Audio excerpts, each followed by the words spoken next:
ಅನಿರೀಕ್ಷಿತ ಜಿಲ್ಲಾ ಪಂಚಾಯತಿ ಮತ್ತು ತಾಲೂಕು ಪಂಚಾಯತಿ ಚುನಾವಣೆ ಆಗುತ್ತೆ ಅನ್ನುವಂಥದ್ದು ಸಾಕಷ್ಟು ಕುತೂಹಲ ಇದೆ. ನಿಜ, ಅದು ಈಗ ಹೈಕೋರ್ಟ್ ಇದ್ರ ಡೈರೆಕ್ಷನ್ಸ್ ಏನೋ ಕಂಟೆಂಪ್ಟ್ ಕೇಸ್ ಇತ್ತು ಸರ್ಕಾರದ ವಿರುದ್ಧ, ಅದು ಮೊನ್ನೆ ಡಿಸ್ಪೋಸ್ ಆಗಿದೆ.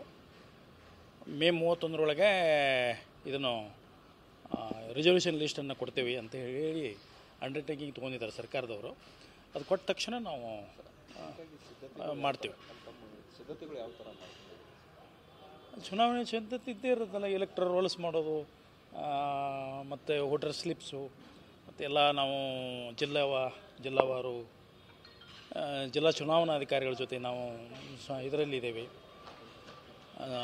ಅವರ ಸಿದ್ಧತೆಯೊಳಗೆ ನಾವು ಇರಲೇಬೇಕಾಗ್ತದೆ, ಕೆಲಸ ಅಲ್ಲ ಅದೇ. ಅದು ಇನ್ನೂ ಚಿಂತನೆಯಲ್ಲೂ ಇದೆ, ಚರ್ಚೆಯಲ್ಲಿದೆ. ಇದೇ ತಿಂಗಳಂತ ಹಿಂಗೆ ಅಂತ ಹೇಳೋಕ್ಕಾಗಲ್ಲ. ಆದರೆ ಅವರು ಸರ್ಕಾರದ ಹಂತದಲ್ಲಿ ರಿಸರ್ವೇಷನ್ ಲಿಸ್ಟನ್ನು ಕೊಟ್ಟಾಗ ನಮಗೆ 1.5 2 ತಿಂಗಳು ಟೈಮ್ ಬೇಕಾಗ್ತದೆ.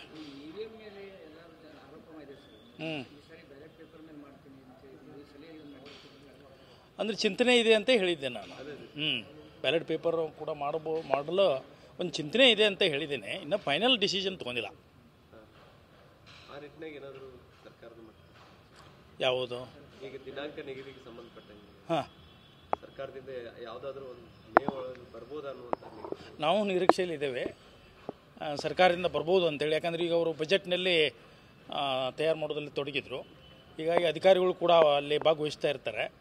ಅವರಿಗೆ ಸಮಯ ಸಿಕ್ಕ ಕೂಡಲೇ ಅವರು ಫ್ರೀ ಆದಾಗ ಈಗ ಮಾಡಬಹುದು ಅಂತ ನಾನು ತಿಳ್ಕೊಂಡಿದ್ದೇನೆ. ಮಾಡ್ಬೋದು, ಮಾಡ್ತಾರೆ.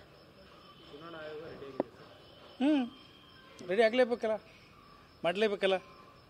ಯಾಕಂದರೆ ಡಿಸೆಂಬರ್ ವೇಳೆಗಾಗಲೇ ಮತ್ತೆ ಗ್ರಾಮ ಪಂಚಾಯತಿ ಚುನಾವಣೆಗಳು ಘೋಷಣೆ ಬರುವಂಥ. ಹೌದು, ಅವು 5 ವರ್ಷದ ಅವಧಿ ಅದು ಮುಗ್ಲಿಕ್ಕೆ ಬಂದಿದೆ ಡಿಸೆಂಬರ್ ಅಷ್ಟೊತ್ತಿಗೆ. ಅದ್ರ ಜೊತೆಗೆ ಈಗ ನಾವು ಇನ್ನೂ ಒಂದು 5 ಕಾರ್ಪೊರೇಷನ್ಗಳಿಗೂ ನಾವು ಚುನಾವಣೆ ಮಾಡುವವರಿದ್ದೇವೆ.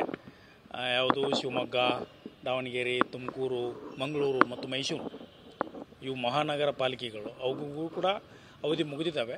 ಅವುಗಳನ್ನು ಮಾಡಬೇಕು ಅಂಥೇಳಿ ನಾವು ಇದರಲ್ಲಿ ಚಿಂತನೆ ಮಾಡ್ತಾಯಿದ್ದೇವೆ. ಯಾಕಂತಂದರೆ ರಿಸರ್ವೇಷನ್ ಲಿಸ್ಟನ್ನು ಕೊಡಬೇಕಾಗ್ತದೆ ಸರ್ಕಾರ. ಅವರು ಎಲ್ಲ ಜಾತಿ ವರ್ಗ ಅವ್ರನ್ನ ನೋಡಿ ಯಾವುದೇ ಸಮಾಜಕ್ಕೆ ಅನ್ಯಾಯ ಆಗದಂಗೆ, ಯಾವುದೇ ಜಾತಿ ವರ್ಗಕ್ಕೆ ಅನ್ಯಾಯ ಆಗದಾಗೆ ನೋಡಿಕೊಂಡು ಅವರು ಕೊಡ್ತಾರೆ. ಕೊಟ್ಟ ತಕ್ಷಣ ನಾವು ಡೇಟನ್ನು ನಿಗದಿಪಡಿಸ್ತೇವೆ. ಯಾಕಂದರೆ ಒಂದು 6 ತಿಂಗಳ ಅವಧಿಯಲ್ಲಿ ಬಹುತೇಕ ಒಂದು 2-3 ಚುನಾವಣೆಗಳು ಬಂದುಬಿಡ್ತಾವೆ ಸರ್. ಹೌದು.